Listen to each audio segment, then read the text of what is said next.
గురక పెట్టే వాళ్ళకు హాయి, పక్కన పడుకున్న వాళ్ళకి శిక్ష అనుకుంటారు చాలా మంది.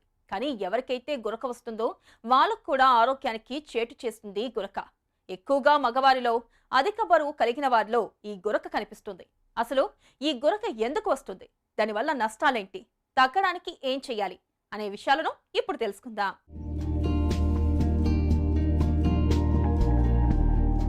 ఎప్పుడో ఒకసారి గురక రావడం తీవ్రమైన సమస్యేమీ కాదు.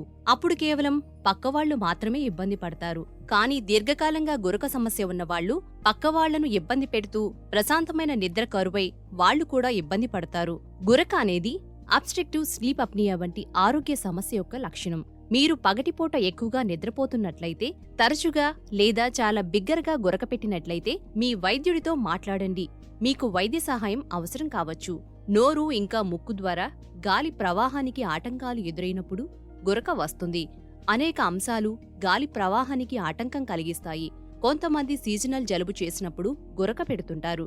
నాజల్ పాలిప్స్ వంటి సమస్యలు కూడా వాయు మార్గాలను నిరోధిస్తాయి. అప్పుడు కూడా గురక వస్తుంది. గురక ఇప్పుడు చాలా మందికి వస్తుందండి. పిల్లల్లోనూ, మధ్య వయసులోనూ, ఓల్డ్ పీపుల్ అందరిలోనూ. పురాతన కాలం ఓల్డెన్ డేస్లో చూసినట్లయితే గురక అనేది ఎక్కువగా ఓల్డ్ ఏజ్ ప్రాబ్లం.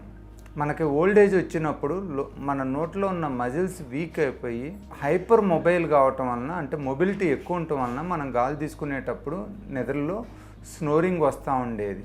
కానీ ఇప్పుడున్న పరిస్థితుల్లో అబ్స్ట్రక్టివ్ స్లీప్ యాప్నియా సిండ్రోమ్, అంటే అబ్స్ట్రక్షన్ నుంచి ఈ స్నోరింగ్ ప్రాబ్లం చాలామందికి వస్తుందండి.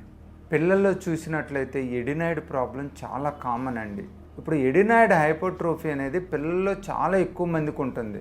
అది ఫిజికల్ యాక్టివిటీ లేకపోవటం వల్ల కానీ, ఎక్కువ వైరల్ ఇన్ఫెక్షన్స్ ఉండటం వల్ల కానీ, మన చుట్టుపక్కల పొల్యూషన్ ఎక్కువగా అవటం వల్ల కానీ, ఈ పొల్యూషను, కోల్డ్ వెదరు, ఇవన్నీ కూడా మనకి ఎడినాయిడ్ హైపోట్రోఫీ రావడానికి కారణమవుతాయి అన్నమాట పిల్లల్లో. సో ఎడినాయిడ్ హైపోట్రోఫీ ఉన్న పిల్లలు రైతులు గురక పెడుతుంటారు, డీప్ స్లీప్కి వెళ్ళరు, నోరు తెరిచి గాలి పీల్చుకుంటూ ఉంటారు. అలానే మన మధ్య వయసులో చూసినట్లయితే ఇప్పుడు ఎక్కువ మందికి ఒబేసిటీ నుంచి ప్రాబ్లం వస్తుందండి. ఓవర్ వెయిట్ ఉండటం వలన ఈ మెడలో ఉన్న టిష్యూస్ అనేది థిక్కిన్ అయిపోయి, ఎస్పెషలీ షార్ట్ నెక్ ఉన్న వాళ్ళు ఈ థిక్కిండ్ నెక్ కాంట్రిబ్యూషన్ అనేది చాలా ఎక్కువ ఉంటుంది ఈ స్నోరింగ్ రావటానికి. మెయిన్గా ఈ గురక వచ్చే వాళ్ళు ఏంటంటే మనం కారణం ఏంటో తెలుసుకోవాలి. ఈ కారణం తెలుసుకున్నట్లయితే మనం ఈజీగా ఈ గురకను నయం చేసుకోవచ్చు. మెయిన్గా ఓవర్ వెయిట్ ఉండి ఒబేసిటీ ఉన్నట్లయితే వాళ్ళు వెయిట్ తగ్గించుకోవాలి. వెయిట్ తగ్గించుకొని ఎక్సర్సైజ్ చేసినట్లయితే, దాంతోపాటు నెక్ ఎక్సర్సైజులు కూడా చేసినట్లయితే వాళ్ళకి గురక అనేది పూర్తిగా నయమైపోయే అవకాశం ఉంటుంది. అధిక బరువు వల్ల కొంతమందిలో గొంతు కండరం చాలా పెద్దగా మారుతుంది. అది గాలిని నిరోధిస్తుంది. కొంతమంది పిల్లల్లో టాన్సిల్స్, అడినాయిడ్స్ పెద్దగా ఉంటాయి. అవి గురకకు కారణమవుతాయి. కొంతమందిలో పొడవుగా, మృదువుగా ఉండే అంగిలి, నోటి వెనక భాగంలో వేలాడే కణజాలం రెండూ శ్వాస తీసుకుంటున్నప్పుడు కంపించి ఒకదానికొకటి కొట్టుకోవటం వల్ల గురక వస్తుంది. ఇవి ఒక్కోసారి వాయు మార్గాన్ని పూర్తిగా మూసేసి నిద్రలేమికి కారణమవుతాయి. ముఖ్యంగా కార్పొరేట్ ఉద్యోగుల్లో ఎక్కువ మంది ఇలా గురక సమస్యతో బాధపడుతుంటారట. దీనికి కారణం పని ఒత్తిడే. దిండు లేకుండా పడుకున్నప్పుడు ఆ భంగిమలో గాలి శ్వాసనాళాల్లోకి సరిగా వెళ్లక గురక రావచ్చు. అందుకే తల కింద మెత్తటి పెద్ద దిండుని ఉంచుకోవాలి. తగినంత నిద్ర లేనప్పుడు కూడా థ్రోట్ మజిల్స్ ఎక్కువగా రిలాక్స్ అయిపోతాయి. అప్పుడు కూడా గురక వస్తుంది.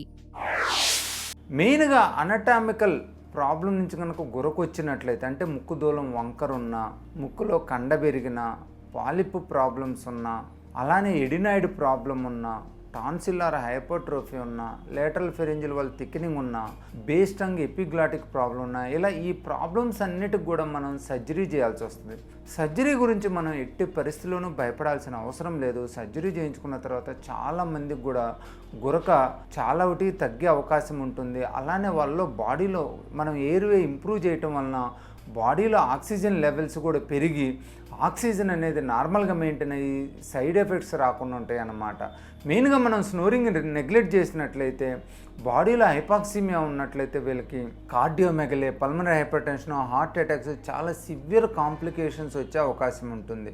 సో ఎవరికైనా గురక ప్రాబ్లం ఉండి, హైపాక్సియా ప్రాబ్లం ఉండి, స్లీప్ డిస్టర్బెన్స్ అవుతుంటే మటుకి వాళ్ళు గురక కారణం ఏంటో తెలుసుకొని అది వీడియో ఎండోస్కోపీ ద్వారా, అలానే స్లీప్ స్టడీ ద్వారా, అలానే ఎంఆర్ఐ టెస్ట్ ద్వారా వీటన్నిటిలోనూ మనకి ఎంత గురక ఎంత ప్రాబ్లం ఉంది, దాంట్లో బాడీలో ఆక్సిజన్ లెవెల్స్ ఎంత తక్కువ ఉన్నాయి, దేని నుంచి ఈ ప్రాబ్లం వస్తుంది అనేది పూర్తిగా అవగాహన వస్తుంది.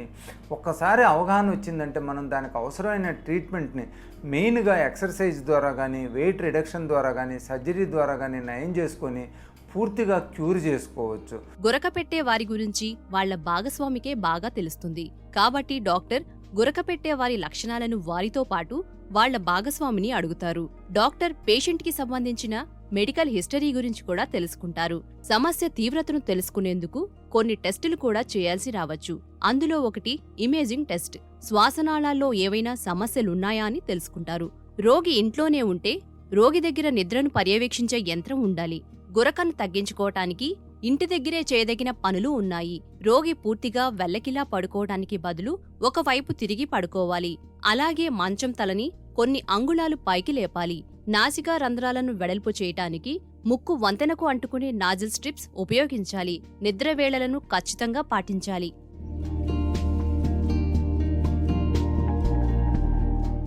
గురకతో బాధపడేవారు నిద్రకు ముందు మత్తు కలిగించే పదార్థాలు, స్లీపింగ్ పిల్స్ వంటివి వాడకూడదు.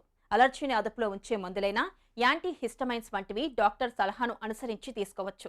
నిద్రవేళ్లు క్రమబద్ధంగా ఉండాలి. వెల్లకిలా పడుకోవడానికి బదులుగా ఒకవైపుకు ఒరిగి పడుకోవాలి. తలను పడక కంటే 4 అంగుళాల ఎత్తుగా ఉండేలా తలగడ అమర్చుకోవాలి.